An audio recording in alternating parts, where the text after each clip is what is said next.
నమస్కారం వార్తలకు స్వాగతం. ముందుగా ముఖ్యాంశాలు. దేశవ్యాప్తంగా మరో విడత రోజ్గార్ మేళా 71,000 మందికి ప్రధానమంత్రి వీడియో కాన్ఫరెన్స్ ద్వారా నియామక పత్రాల పంపిణీ.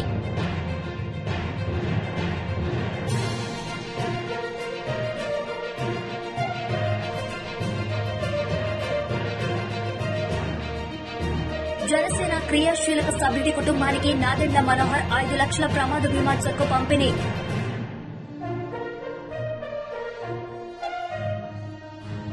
ఈ రోజు దేశవ్యాప్తంగా మరో విడత రోజ్ మేళాను నిర్వహించారు.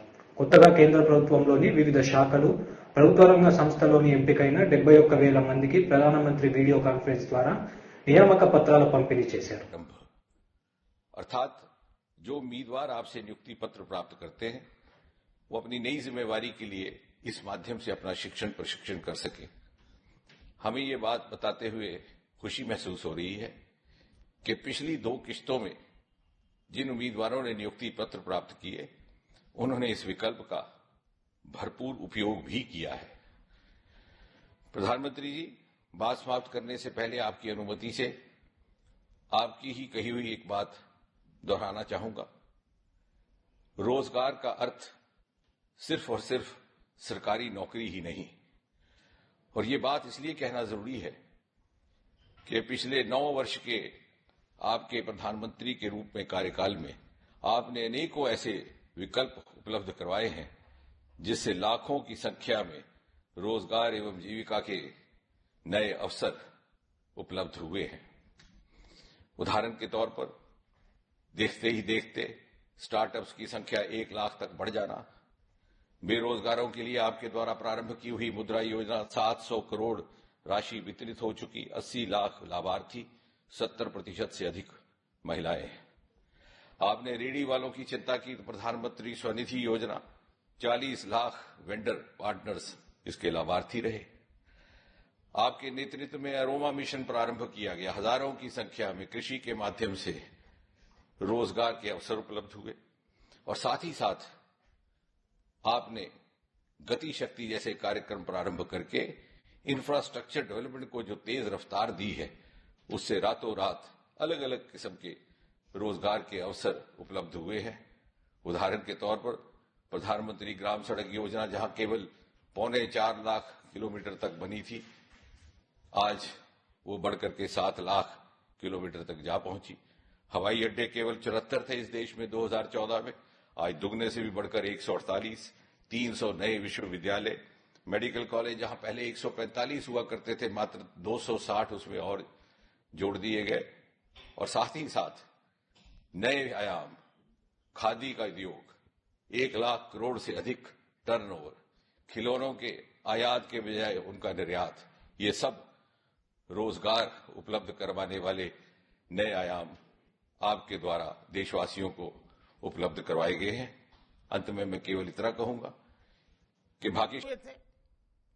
दुनिया के मशहूर सेमीकंडक्टर कंपनी एनएचपी, इसके टॉप एग्जीक्यूटिव भी हाल ही में मुझसे मिले हैं।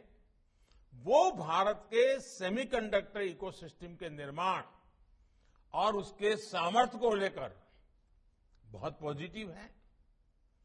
फॉक्सकॉन ने भी भारत में अनेक प्रोजेक्ट्स में हजारों करोड़ रुपए का निवेश शुरू कर दिया है। अगले 1 सप्ताह में दुनिया की बड़ी कंपनियों के बहुत सारे सीईओ से फिर से एक बार मेरे मिलना होने वाला है। वे सभी भारत में निवेश के लिए जोश से भरे हुए हैं।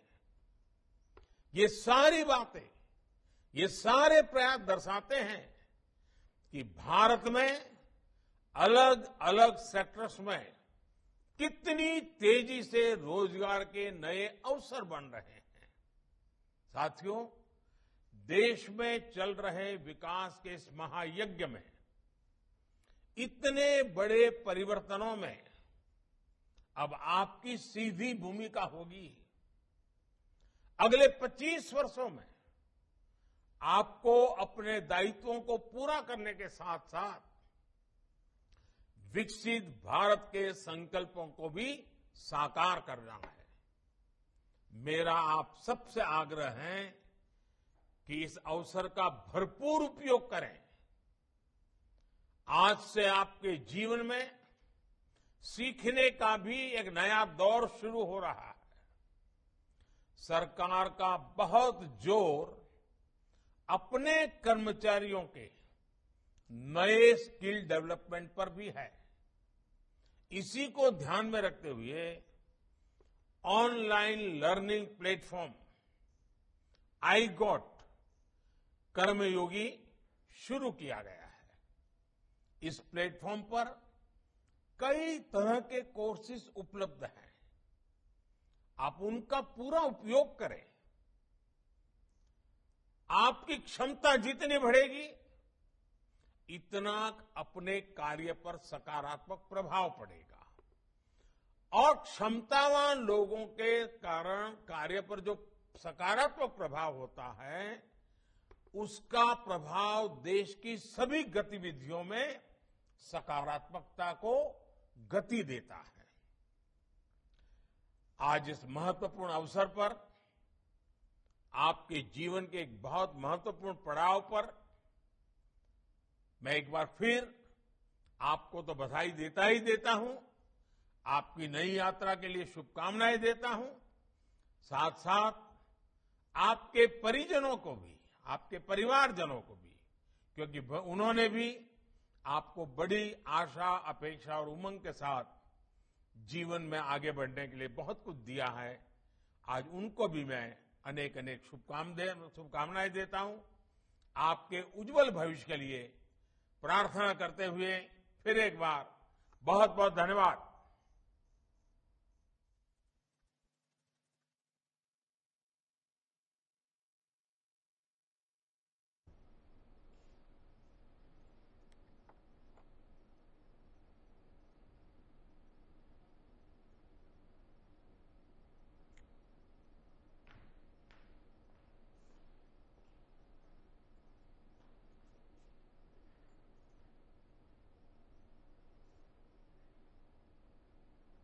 రైతుకు చేసే మేలు జాతి సంపద సృష్టించడానికి దోహదపడుతుందని తెలంగాణ రాష్ట్ర వ్యవసాయ శాఖ మంత్రి సింగిరెడ్డి నిరంజన్ రెడ్డి అన్నారు. ప్రభుత్వాలు రైతులకు చేయూతనిస్తే దేశ ప్రగతి సాధ్యమవుతుందన్నారు.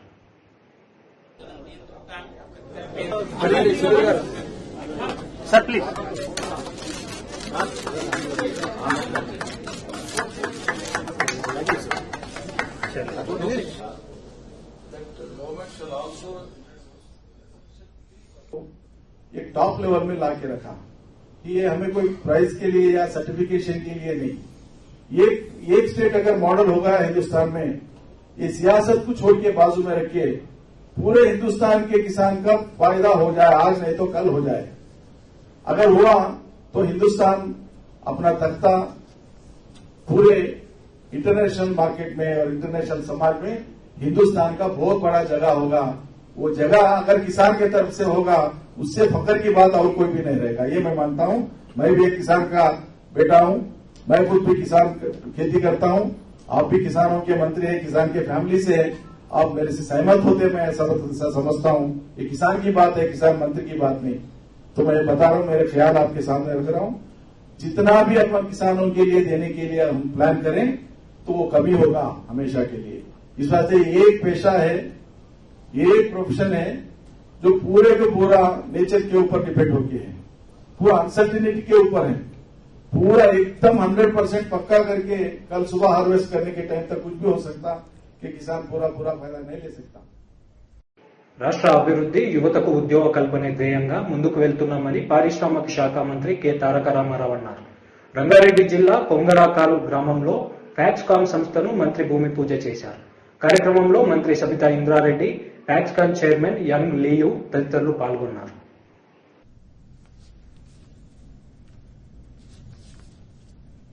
Calling upon the forces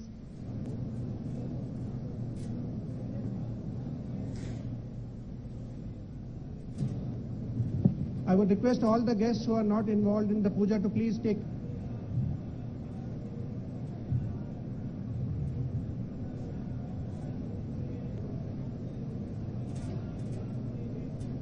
the the breaking of coconuts again, which is deeply interesting and fruitful collaboration with Mother Earth. Prosperity. Life is what makes it possible for all of us to see things clearly. It's with the ceremony marking the groundbreaking ceremony is formally open. Other dignitaries on stage joining them for the same. And in about 2.5 months, we are here today at the groundbreaking ceremony. I think all of my officials really deserve a huge round of applause from you. మా అధికారులందరికీ గట్టిగా చప్పట్లతో అభినందనలు చెప్పాలని చెప్పి నేను విజ్ఞప్తి చేస్తాను. This shows the commitment of our state towards helping you in successful execution of the project. We will continue to extend our best possible support to Foxconn Interconnect Technology as you move out to the project execution stage so that you have the best possible experience. మాజీ MLA Dulapalli Narendra media సమావేశం నిర్వహించారు. ఈ సందర్భంగా ఆయన మాట్లాడారు. అందరికీ నమస్కారం. జగన్మోహన్ రెడ్డి గారు ముఖ్యమంత్రి అయిన దగ్గర నుండి, వైకాపా ప్రభుత్వం అధికారంలో వచ్చిన దగ్గర నుండి విధ్వంసంతోనే పాలన మొదలైందనేది మనందరికీ తెలిసిందే. రాష్ట్రంలో ఇవాళ ఎన్నో సమస్యలు ప్రజలు కానీ వివిధ వర్గాల సంబంధించిన వాళ్ళు సమస్యలు ఎదుర్కొంటున్నా ఈ ప్రభుత్వానికి కానీ జగన్మోహన్ రెడ్డి గారికి కానీ రెండే కనపడుతున్నాయి. ఒకటి చంద్రబాబు నాయుడు గారు, రెండోది ఆయన ఇల్లు. ఈ రెండు తప్పితే రాష్ట్రంలో ఏ ఇతర సమస్యలు కూడా వాళ్ళకి కనపడతలేదనేది స్పష్టమవుతా ఉందని చెప్పి కూడా నేను తెలియజేస్తా ఉన్నా. అలాగే మన క్యాంప్ క్లర్క్ ఉన్నాడు సజ్జల రామకృష్ణారెడ్డి గారు. ఆ క్యాంప్ క్లర్క్ వ్యాఖ్యలు అనేది చూస్తే చాలా ఆశ్చర్యం కలుగుద్ది నాకు. ఆయన మమ్మల్ని ప్రశ్నిస్తాడు, ఏమని, ఈ భవనం ప్రభుత్వందా ప్రైవేటుదా? అయ్యా, అధికారం మీది, ప్రభుత్వం మీది, సంస్థ అధికారానికి సంబంధించిన డాక్యుమెంట్లన్నీ మీ దగ్గర ఉన్నాయి. మరి అధికారంలో ఉన్న మీరు నిర్ధారించాలి ఇది ప్రభుత్వానిదా ప్రైవేట్ ఆస్తి అని చెప్పి. అన్ని వివరాలు కూడా మీరు మీ దగ్గర పెట్టుకొని మన క్యాంప్ క్లర్క్ అడుగుతున్న ప్రశ్నలు చూస్తా ఉంటే ప్రజల అమాయకులు అనే విధంగా ఆయన ప్రశ్నించడం జరుగుతూ ఉందని చెప్పి కూడా నేను తెలియజేస్తా ఉన్నా. ఎందుకంటే మీకు తెలుసు అది ప్రైవేట్ ఆస్తి అనేది మీకు తెలుసు. రెండోది, ప్రజావేదిక నాడు చంద్రబాబు నాయుడు గారు ముఖ్యమంత్రిగా ఉన్న కాలంలో ప్రజల కోసం, ప్రభుత్వం కోసం కట్టిన ప్రజావేదికను కూల్చారంటే అది ప్రభుత్వ ఆస్తి అనే కదా మీరు కూల్చింది. మరి తర్వాత చంద్రబాబు నాయుడు గారి యొక్క నివాసం, ఏదైతే అద్దెకుంటున్న నివాసాన్ని కూల్చాలనే ప్రయత్నం చేస్తే వాళ్ళు కోర్టుకెళ్లి స్టే తెచ్చుకున్న మాట వాస్తవమా కాదా? మరి అన్ని తెలిసి కూడా మరి నటనలో ఆయనకి సినిమాల్లో నటించే వాళ్ళు ఎవరో పనికిరారు. ఆయన నటన ఎస్వి రంగారావు గారిని మించిపోయింది మన క్యాంప్ క్లర్క్ నటన. అదేవిధంగా నాకు అర్థం కానిది ఒకటే, చంద్రబాబు నాయుడు గారు అధికారంలో ఉన్నప్పుడే తను నివాసం ఉంటున్న ఇప్పుడు నివాసాన్ని గెస్ట్ హౌస్ గా ప్రకటించిన మాట వాస్తవమా కాదా? ఆయన ఎందుకున్నాడు అక్కడ? రాజధాని ప్రాంతంలో ఉండాలనే ఆలోచనతోనే అక్కడ ఉన్నారు. చంద్రబాబు నాయుడు గారు ఎక్కడైనా ఉండొచ్చు, కానీ రాజధానిలో ఉండాలి అని చెప్పే ఉద్దేశంతోనే ఆయన అక్కడ ఉండటం జరిగింది. అదేవిధంగా ప్రతిపక్ష నాయకుడు కూడా అయిన తర్వాత కూడా అదే ఇంట్లో ఆయన నివాసంగా ఉండి ప్రతిపక్ష నాయకుడుగా సుదీర్ఘకాలం ముఖ్యమంత్రిగా చేసిన వ్యక్తి, ప్రతిపక్ష నాయకుడిగా ఉన్న వ్యక్తి, కేబినెట్ హోదా ఇవాళకు కూడా ఉన్న వ్యక్తి తన నివాసం ఉంటున్న నివాసాన్ని అధికారికంగా నివాసంగా డిక్లేర్ చేయమని చెప్పి మీకు 2019 నుండి ఆయన చేతులు నెప్పుటేటట్టు లెటర్లు రాస్తూనే ఉన్నాడు.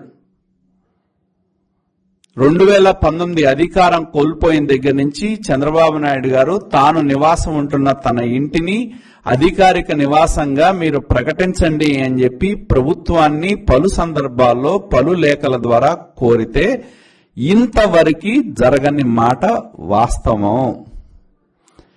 కానీ మా ఆస్కార్ నటుడి మట్టుకి చాలా నటించి చెప్తా ఉంటాడు. అదే జగన్మోహన్ రెడ్డి గారు ఆంధ్రప్రదేశ్ రాష్ట్రం విడిపోయిన తర్వాత చంద్రబాబు నాయుడు గారు ముఖ్యమంత్రిగా ఉంటే హైదరాబాద్ లోటస్ పాండ్ నుండి విజయవాడ వస్తే తనకి ఇల్లు లేదంటే స్టేట్ గెస్ట్ హౌస్ లో సకల సౌకర్యాలతో ఆయనకి స్టేట్ గెస్ట్ హౌస్ ఇచ్చిన మాట వాస్తవం అనేది మర్చిపోయినట్టున్నారు.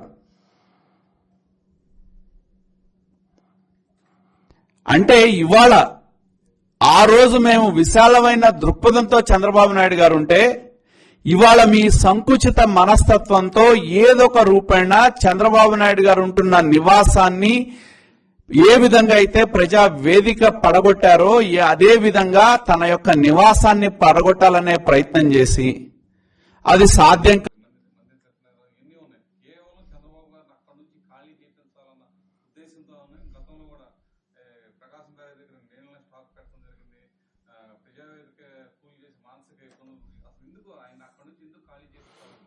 నేను అనేది ఒకటే.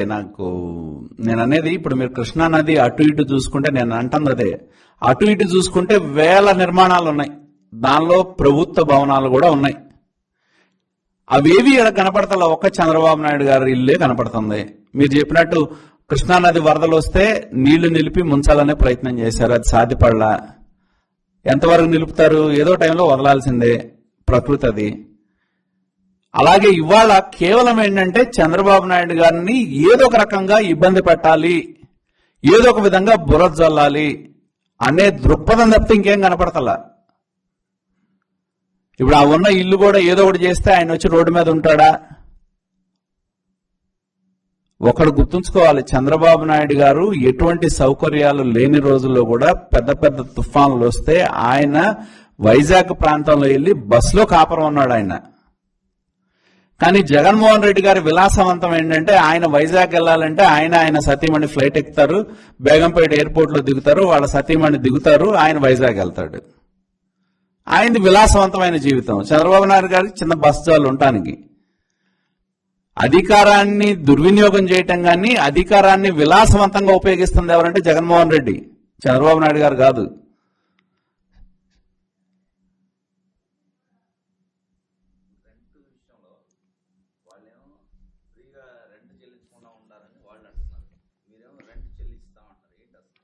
నేను అనేది అదే, అసలు నాకు అర్థం కాని ఏంటంటే అసలు ఆ కడుపు నొప్పి మన ఆస్కార్ నటుడికి ఎందుకని అడుగుతున్నా. ఇంటి అద్దె చెల్లించకపోతే ఇంటి ఓనర్ అడగాలి. మరి మన ఆస్కార్ నటుడికి ఎందుకు కడుపులో నొప్పి వస్తుందో తెలియదు మాకు. అద్దె చెల్లించారా, అద్దె చెల్లించలేదు, ఇవన్నీ ఖచ్చితంగా మేము నేను ఒకటే చెప్తా ఉన్నా, చంద్రబాబు నాయుడు గారు ఒక పద్ధతి ప్రకారం ఉండే జీవన శైలి కానీ జీవన విధానం కానీ, కాబట్టి ఖచ్చితంగా ఇందాక నేను చెప్పాను, మేము అన్ని అద్దె చెల్లిస్తూ ఉన్నాం, చెల్లించాం కూడా. దానికి ఈయన కడుపులో నొప్పి ఏంటంటున్నా, ఈయన ఇంత పెద్ద ప్రభుత్వానికి సలహాదారు, ప్రభుత్వం గురించి ఆలోచన చేయాలి, ప్రజల గురించి ఆలోచన చేయాలి. వీళ్ళ ఆలోచనలు మొత్తం చంద్రబాబు నాయుడు గారే, ఇంకేమీ లేదు. పళ్ళు తెలిసినా మూసినా ఆయనే కనపడుతున్నాడు వీళ్ళకి. అంత భయంగా ఉంది వీళ్ళకి ఆయన చూస్తే. మొన్నటిదాకా కట్టడి చేయాలనే ప్రయత్నంతో జీవో 1 తెచ్చారు. జీవో 1 హైకోర్టు కొట్టేసింది. ఇప్పుడు ఏం చేయాలో దిక్కులు తెలియట్లా. జీవో 1 కొట్టేయంగానే దీన్ని తీసుకొచ్చారు తెర మీదకి. ఎప్పుడైతే జీవో 1ని హైకోర్టు కొట్టేసిందో, మొన్నటిదాకా జీవో 1 ఉంది, ఇక్కడ మీటింగ్ పెట్టకూడదు, అక్కడ మీటింగ్ పెట్టకూడదు అని చెప్పి రకరకాల నియమ నిబంధనలు పెడితే 7 కిలోమీటర్లు చంద్రబాబు నాయుడు గారు నడిచెళ్లారు. 7 కిలోమీటర్ల అనపర్తిలో. జగన్మోహన్ రెడ్డి 7 అడుగులు కూడా నడవల. 7 కిలోమీటర్లు చంద్రబాబు నాయుడు గారు, పోలీసులు ఎన్ని ఇబ్బందులు పెట్టినా నడిచి సభా ప్రాంగణానికి వెళ్తే, కరెంటు కూడా లేకపోతే సెల్ ఫోన్ లైట్లలో మీటింగ్ చెప్పారు ఆయన. అది చంద్రబాబు నాయుడు గారు. కాబట్టి జీవో 1 ఎప్పుడైతే హైకోర్టు కొట్టేయడం జరిగిందో ఇప్పుడు మళ్ళీ వాళ్ళకి ప్యాంట్లు తడిచిపోతున్నాయి. కాబట్టి ఏదో ఒకటి చేయాలి, ఏదో ఒకటి బురద జల్లాలనే దానిలో ఈ కేసు. రెండోది, ఆయనకి ఇల్లు లేకుండా చేస్తే బస్సులో అయినా ఉంటాడు ఆయన. కాబట్టి ఈ సంకుచితమైన ఆలోచనలు ప్రభుత్వాలనే విశాల దృక్పథంతో ఉండాలి, కానీ సంకుచితమైన మనస్తత్వం ఉన్న పాలన ఉంది కాబట్టి ఈ సమస్యలన్నీ. TDP incharge Budda Rajasekhar Reddy media సమావేశం నిర్వహించారు. ఈ సందర్భంగా ఆయన మాట్లాడారు. ఒక ఊరికి పోయేది, ఏదో ఒక చోట నిలబడేది, వైఎస్ఆర్ కాంగ్రెస్ పార్టీ కార్యకర్త ఇంటి దగ్గర నిలబడేది, ప్రభుత్వ ధనాన్ని మీ పార్టీ కోసం ఖర్చు పెట్టుకుంటూ ఒక పెద్ద పాంప్లెట్లు కొట్టించి, పెద్ద బుక్లెట్ కొట్టించి ప్రచారం చేసుకుంటున్నారు మీరు. సో నేను ఆ రోజు అడిగాను, ఒక 3 నెలలు చూసిన తర్వాత నేను ఒక ప్రెస్ మీట్ లోనే చెప్పా, ఛాలెంజ్ చేసి అడిగా నేను, చక్రపాణి రెడ్డి గారు మీరు గతంలో 4 సంవత్సరాల కిందటనే చాలా అబద్దాలు మాట్లాడేసేసినారు, మళ్లీ ఇప్పుడు అబద్దాలు మాట్లాడుతున్నారు, ఇది పద్ధతి కాదు. ప్రజల దగ్గరికి మీరు ఎక్కడ కూడా వెళ్లడం లేదు, ప్రజల దగ్గరికి వెళ్దాం రండి, నేను వస్తా, నువ్వు రా, నీ మంది మార్బలం అక్కర్లా, నా మంది మార్బలం అక్కర్లా, మనం ఇద్దరం తిరుగుదాం ఇల్లు, ప్రజలకు నువ్వు ఏం చేసావో వాళ్ళే చెప్తారు. మీ వైఎస్ఆర్ కాంగ్రెస్ పార్టీ బుడ్డా రాజశేఖర రెడ్డి ఏం చేశాడో, తెలుగుదేశం పార్టీ ఏం చేశాడో ప్రజలే చెప్తారు. నీకు ధైర్యం ఉంటే రా, నువ్వు డేట్ పెట్టు, నేను వస్తా అని చెప్పాను. లేదు నువ్వు డేట్ పెట్టలేకపోతే నేనే పెడతా, రా, ఇద్దరం కలిసిపోదాం అన్న. ఇంతవరకు దానికి సమాధానం లేదు. ఉందా ఎక్కడన్నా?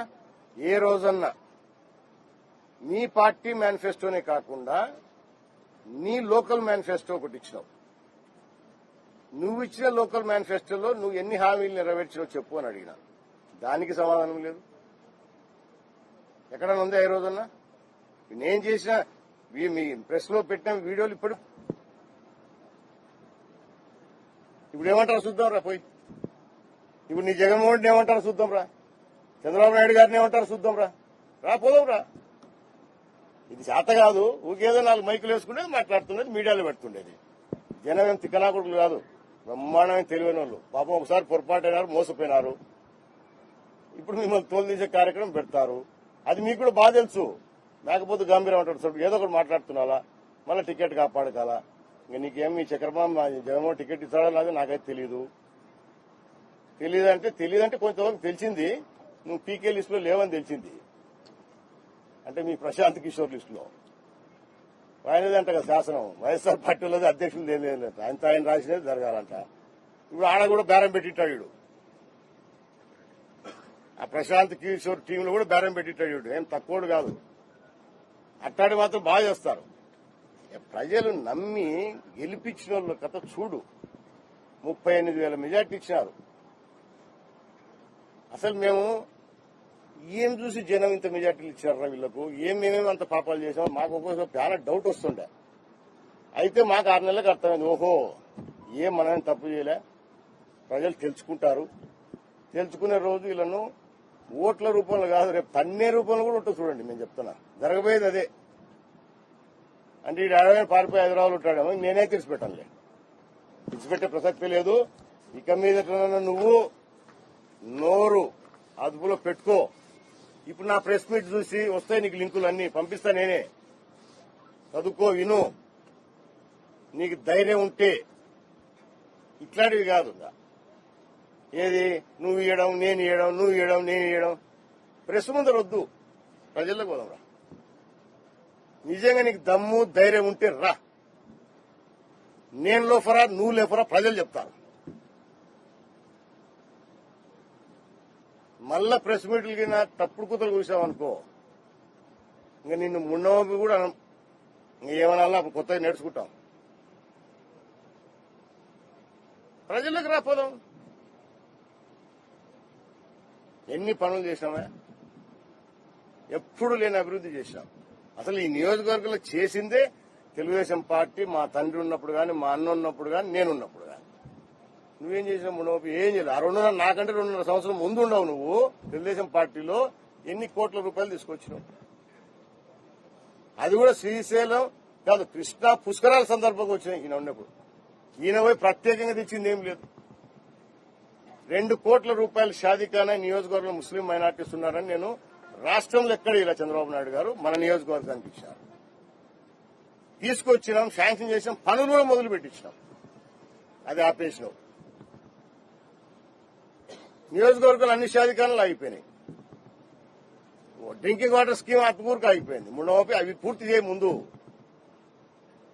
రా. అందుకే ఎవడు లోఫరో తెలుస్తాడు, ప్రజలు తెలుస్తారు. అడుగుదారా ప్రజలకు పోయి డైరెక్ట్ గా, నువ్వు లోఫరా నేను లోఫరా తెలుస్తారు. బుద్ధి లేని కూతురులను కూర్చున్నావు, తోలు తీస్తాం ఇప్పటి నుంచి నోరు అదుపులో పెట్టకపోతే. నీకు ఇంతకుముందు కూడా చెప్పిన తప్పుడు కూతురు కూర్చొని చెప్పుతో కొడుతున్నా కొడుకాన్ని. నేను నీకు తల్లు తినే కాలం దగ్గరకు వచ్చింది. ఓకేనా? Thank you. ధైర్యం ఉంటే రా.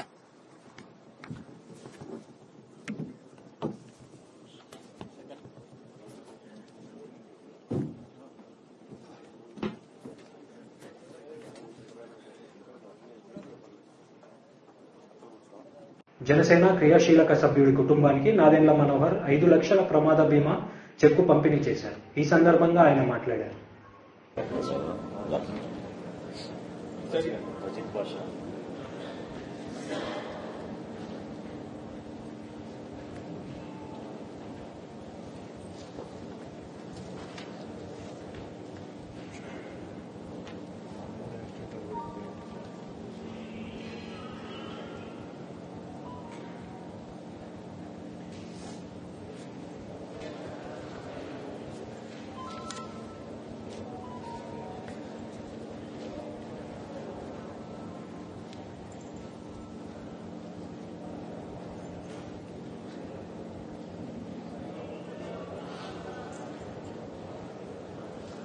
అమ్మా కళ్యాణ పంపించిన 5 lakhs జాతర పంపించాను సరేనా? నీకు కష్టపడతాయి. అలా ఒక్కోసారి విధి అట్లా ఉంటుంది, కానీ జనసేన పార్టీ ఎప్పుడు మీకు అండగా నిలబడుతుంది. ఓకేనా? జాగ్రత్త. Take care. జాగ్రత్త.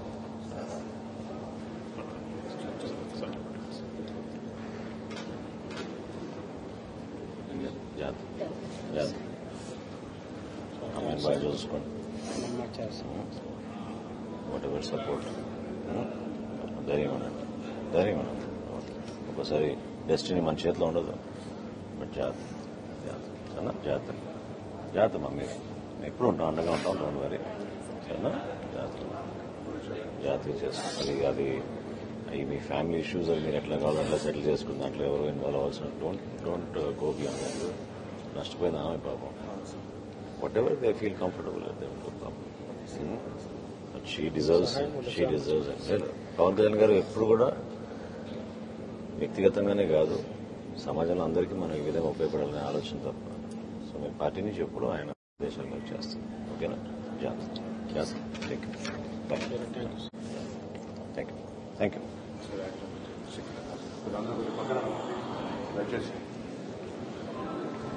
నాగశ్రీధర్.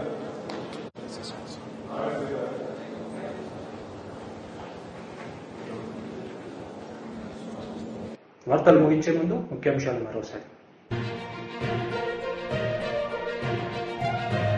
దేశవ్యాప్తంగా మరో విడత రోజ్గార్ మేళా 71,000 మందికి ప్రధానమంత్రి వీడియో కాన్ఫరెన్స్ ద్వారా నియామక పత్రాల పంపిణీ.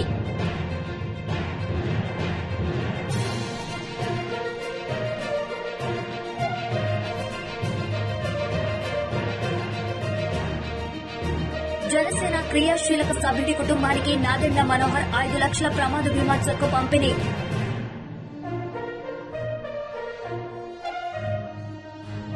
ఈ వార్తలు ఇంతటితో సమాప్తం. తిరిగి ప్రసారమయ్యే వార్తల్లో మళ్ళీ కలుద్దాం. అంతవరకు సెలవు. నమస్తే.